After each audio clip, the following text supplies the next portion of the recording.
this fucking Batgirl comic from like the 80s, it was really fucking bad.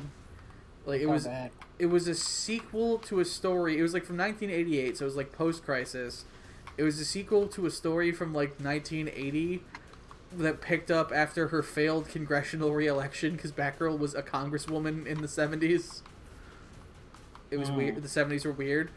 But so she comes back and there's this like mob boss who's all like themed around the military, and oh fuck, I missed it. Shit, fuck.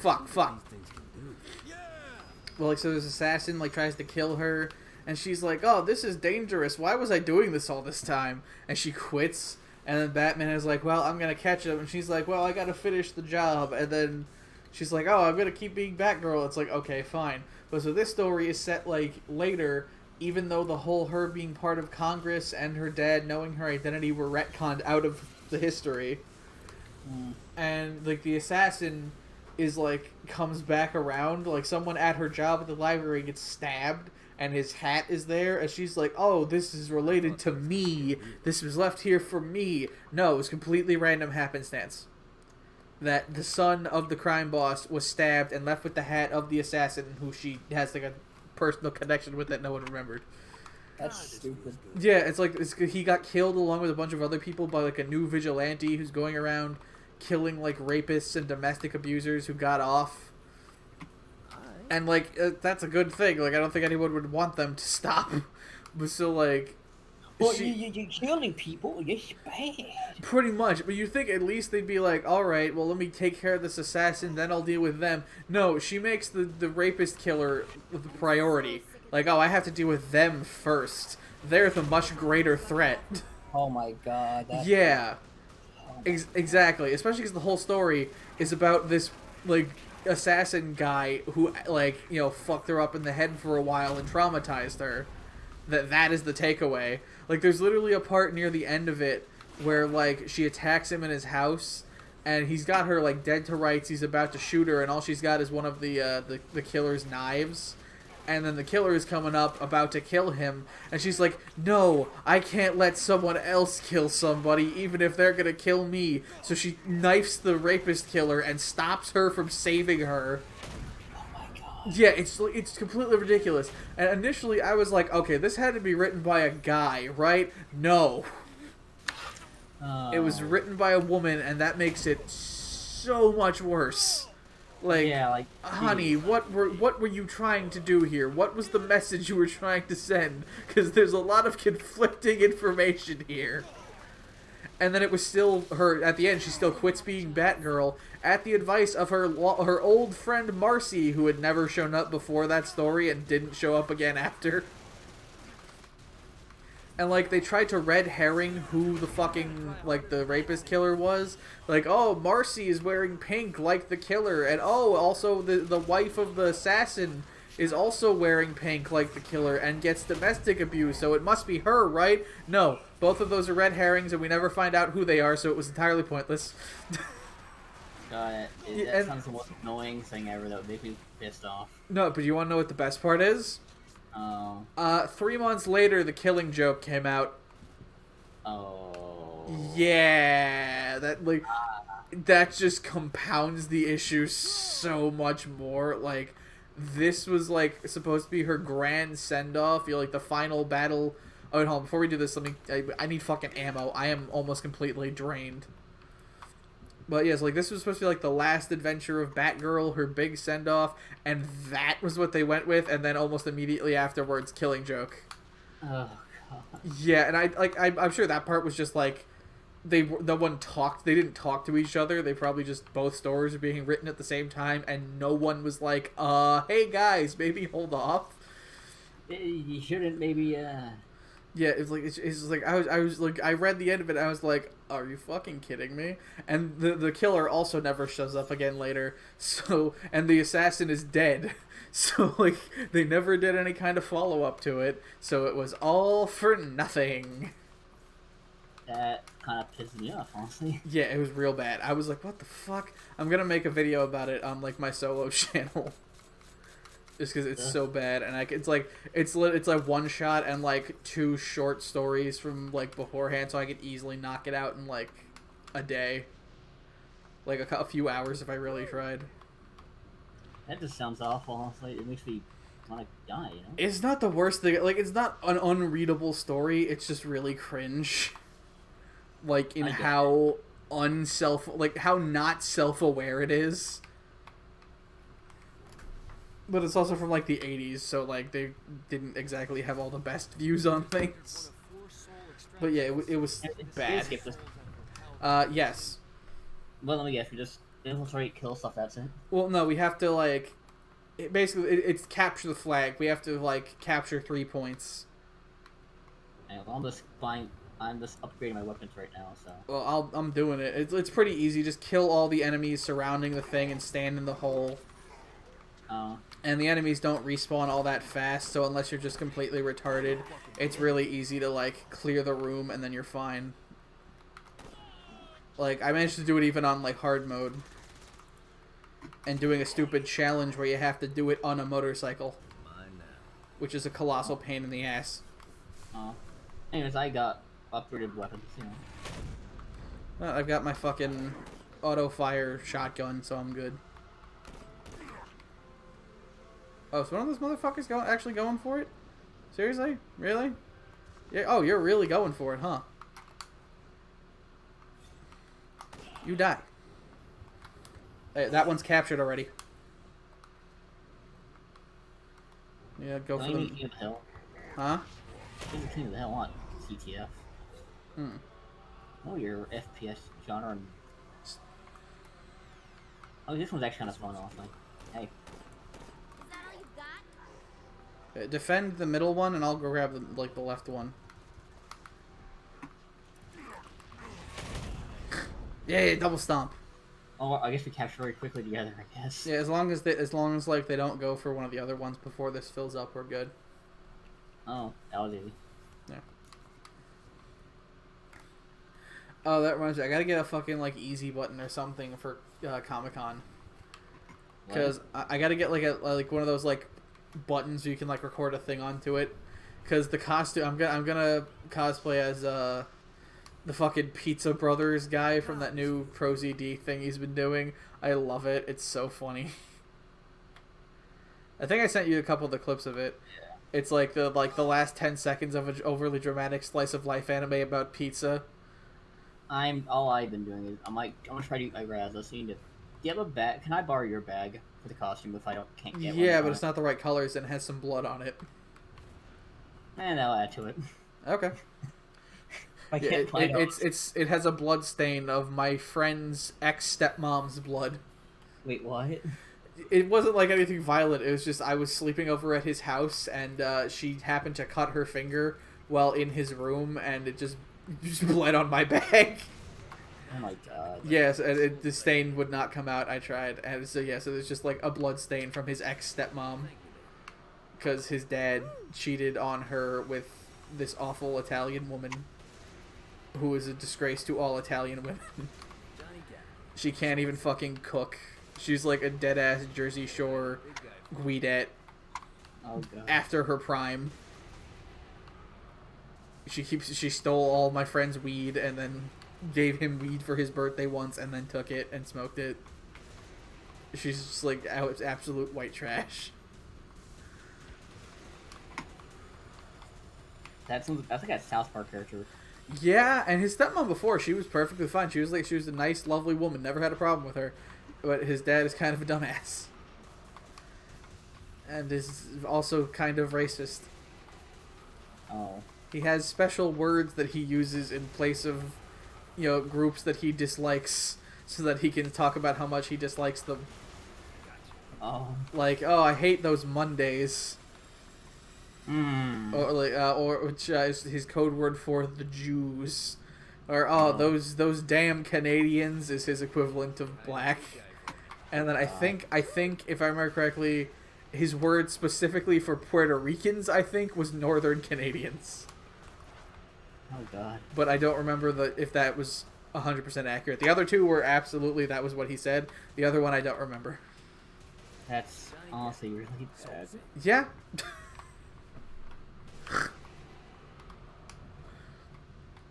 But, you know, trauma, it's not a bad thing, especially when that friend is trying to be a stand-up comedian. He's got plenty of shit to work off of. Yeah, gotta take the positives so you can get them. Yeah. Oh, fuck. Okay. Look at me. We're running out of time. You know what? I'm okay with getting silver. I don't really... Fine. We don't need to get gold for, like, the whole thing. We just have to clear it. We only have to get at least bronze. I don't fucking care. The only thing I care about is something we could have done that, you know... Bless you. Are we done yet? Oh, let's go kill Dex. He's like right there. I kill him too. Yeah. Fuck off, Dex. And he's dead. I shot him in the back as he was running away in terror. Because he fucking deserves it, because Dex is a piece of shit. What did he do again? I don't know. So in the first one, he was one of like the 3 lieutenants of the Saints. But then in the time between 1 and 2, he dropped his flags and joined up with Ultor. And then he like orchestrated an incident. He tried to kill both you and Julius. And then you get away, you escape together, and then kill Julius, because Julius is also a piece of shit. And then he like tried to kill you again. It was like a whole thing. And then the world blew up, and so now he's in hell with you. Yeah, he was a traitor. He was a piece of shit. Wait, originally he got away, right?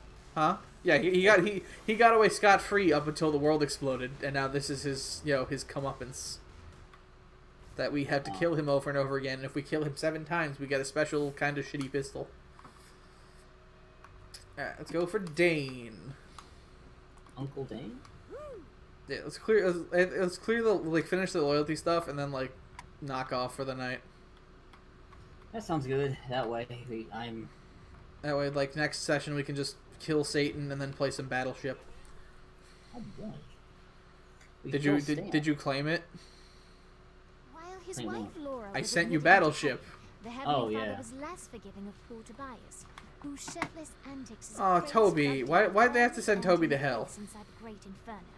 He's an awesome hippie, and he's voiced by Garrus. Tobias tried to look on the bright side of being transformed into a husk. Tobias alone is the reason we should really play the first 2, just because he's great. He's a hippie, he's a lunatic, he has a great character arc from the first to the second, and he's voiced by Garrus.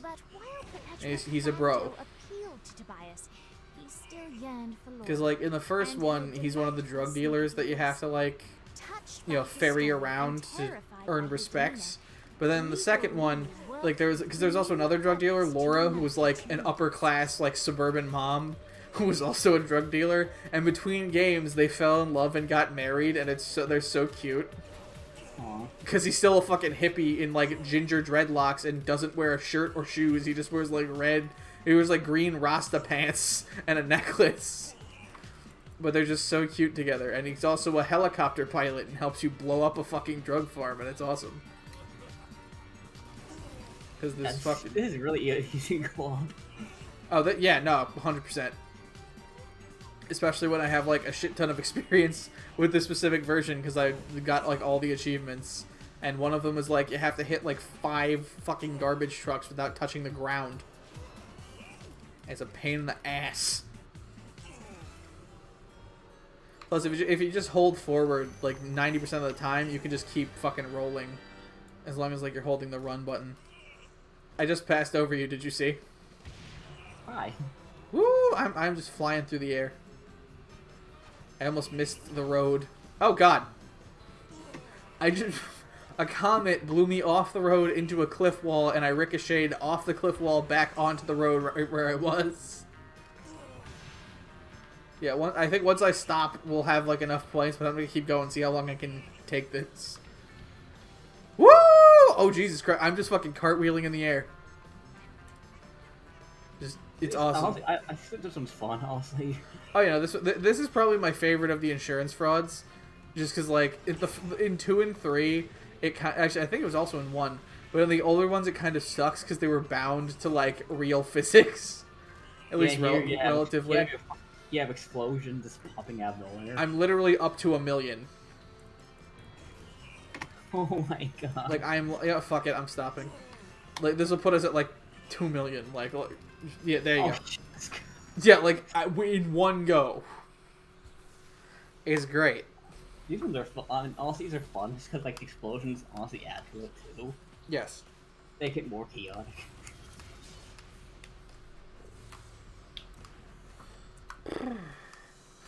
My hand kind of hurt a little bit because I was holding the fucking run button the entire time to keep my cartwheels going. Like, literally, I'll show you the footage, or, like, when I'm editing it, I was just fucking spinning it like 1,000 RPMs just in midair. I wish I was seeing that. Like, flying above the city. It was awesome. You don't need wings to fly. You just need ragdoll things. Who taught you to fly? Josh, you realize every time you window out, I can't do anything. For a second, your purple character arrow on the map was like right across the forehead of insurance fraud, and for a second I thought it was Dex again. Yeah. Oh, we gotta do Hellblazing again. My favorite. Mm. Well, do you want to get Dane's loyalty or not? I guess. He's got to bring capitalism to hell. They really do a lot of good character stuff with him in this through like the journals. Because in the second one, he's the main villain. Like, after you beat all 3 gangs, you still also then have to take on, like, a mega corporation. That's why the Saints are, like, you know, corporate bigwigs in the third one. Gotta pick it up. And, like, he's, like, you know, what you'd expect. He's, like, a douchebag, bottom line, greedy, make as much money type of guy. Fuck, I missed it again. I'm fine. My guy's collecting you this and just still count, so... The what? If I spread out, I can still get you points by just, you know... It's not points, it's a, you know, race. You gotta hit the actual spots. The little orbs, all those do is give you stamina and flaps.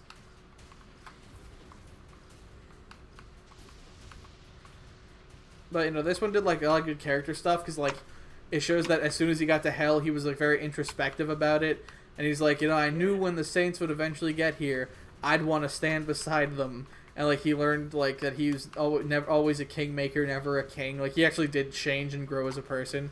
He's still, like, an evil piece of shit, but now he's your evil piece of shit. And sometimes that's all you need. He learned his lesson. Kinda. Kinda. Like, seriously, honestly, like, 2 probably has, like, the best gangs out of all of them. Just because, like, they're so good. You know, like, you got the Ronin, who have, like, the whole Yakuza thing going on. It's really good. The Brotherhood are probably the weakest character-wise, but Marrow, their leader, makes up for it just because it's fucking Michael Dorn and he plays it beautifully. And it gets super fucked up.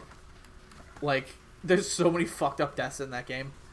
And the Sons of Samdi are just fun. Because, like, their bitch boy lieutenant at the start is a hippie voiced by Neil Patrick Harris, so it's just funny.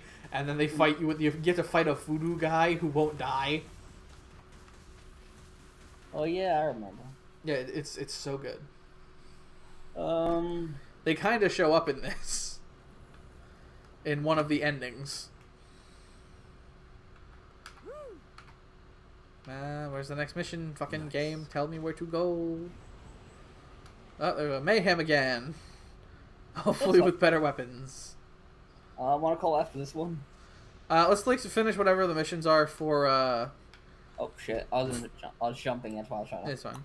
Let's finish whatever the missions are for Dane, then next time we'll do the twins and whatever else we... Oh, yo! We're right next to fences! Have rocket launchers, fuck yeah! No, this is what I'm talking about. This is what this should be. See, we already got like a third of what we need to get bronze.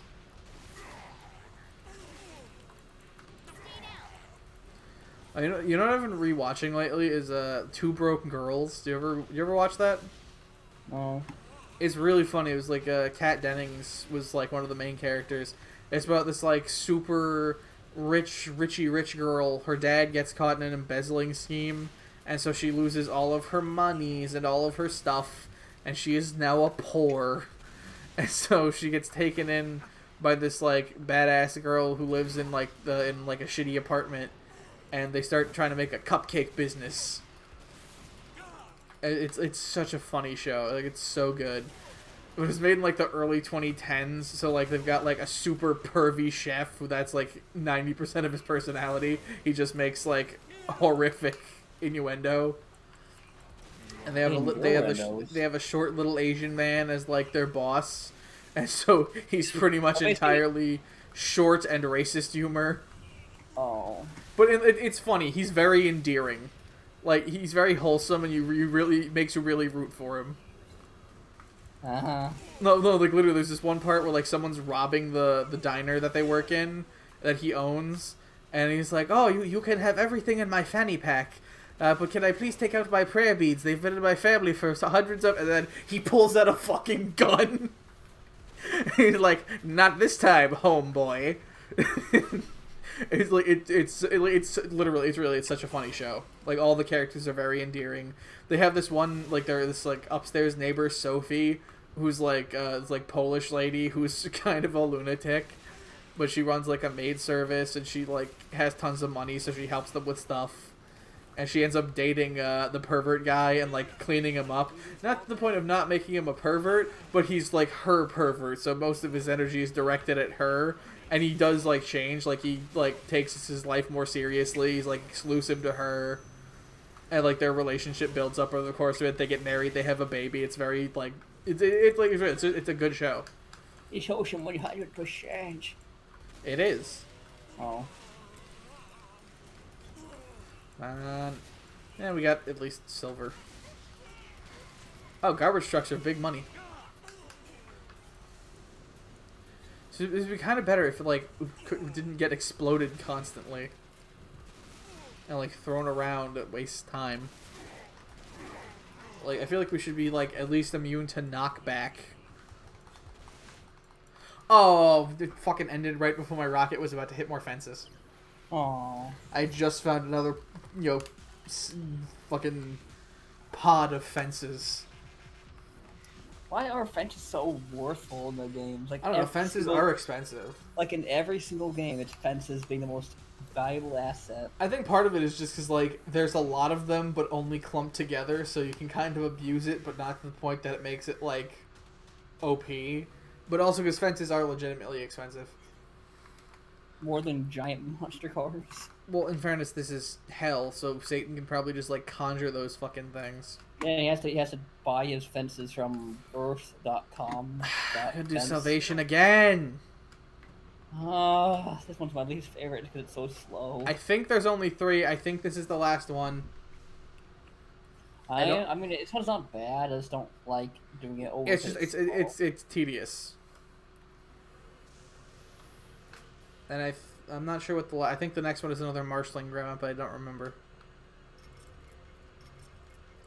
But then we will be done.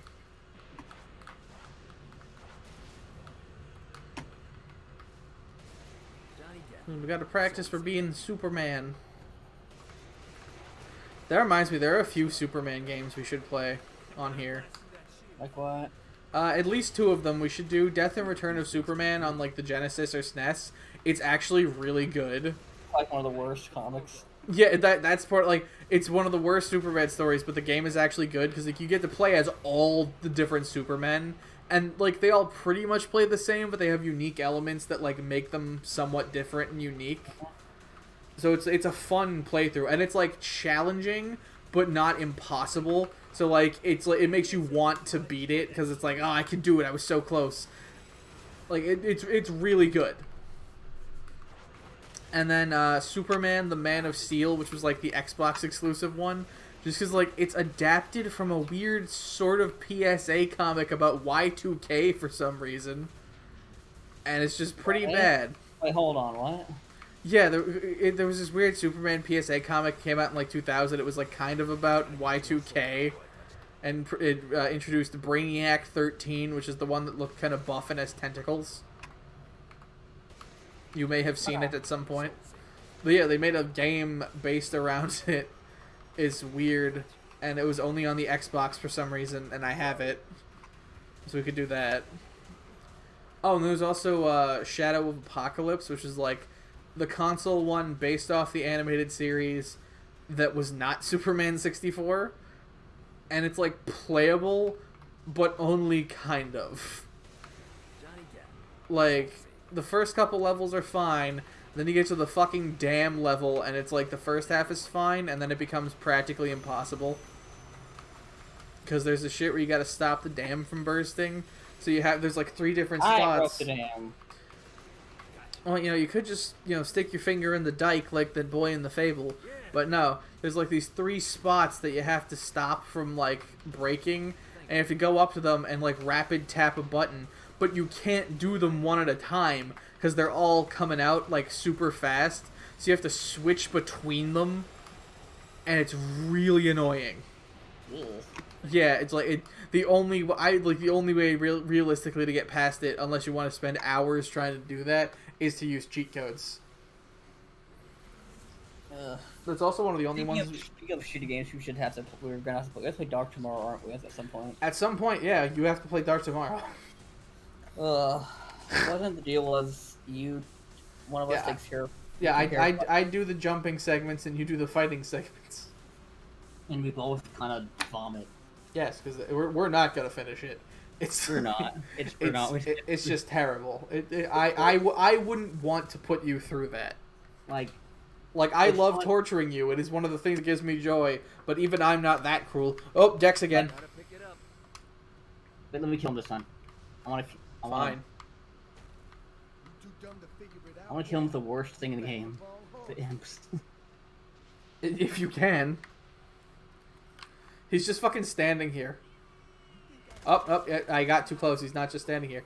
Okay, yeah, and he put his gun away. The fuck are you?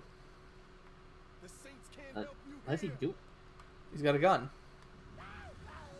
You put on cold fire, not imps. There you go. Oh.